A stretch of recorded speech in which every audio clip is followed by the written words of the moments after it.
एक समयको कुरा हो। घना जंगलभित्र शान्त वातावरण थियो।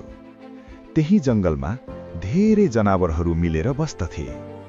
जंगलमा एउटा बलियो र घमण्डी बाघ बस्थ्यो।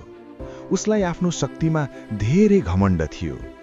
उता त्यही जंगलमा एउटा सानो तर निकै चलाक स्याल पनि बस्थ्यो।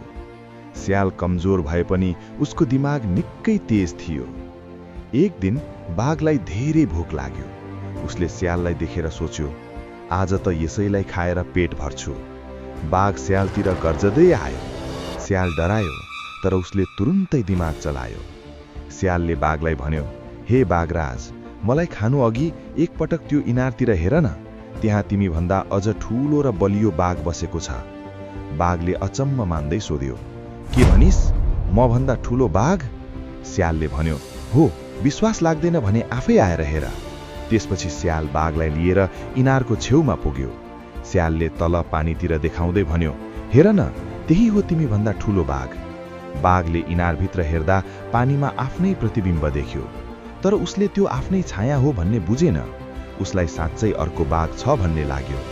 रिसले आगो भएको बाघ करायो, यो जंगलमा म बाहेक अर्को बाघ कसरी रहन सक्छ? त्यसपछि बाघ रिसले अन्धो भएर इनारभित्रै हाम फाल्यो। तर इनार निकै गहिरो थियो। बाघ न त बाहिर निस्कन सक्यो, न त कसैले बचायो। अन्त्यमा बाघ त्यहीँ फस्न पुग्यो। स्याल भने माथिबाट हाँस्दै भन्यो, बल मात्रै भएर हुँदैन, बुद्धि पनि चाहिन्छ।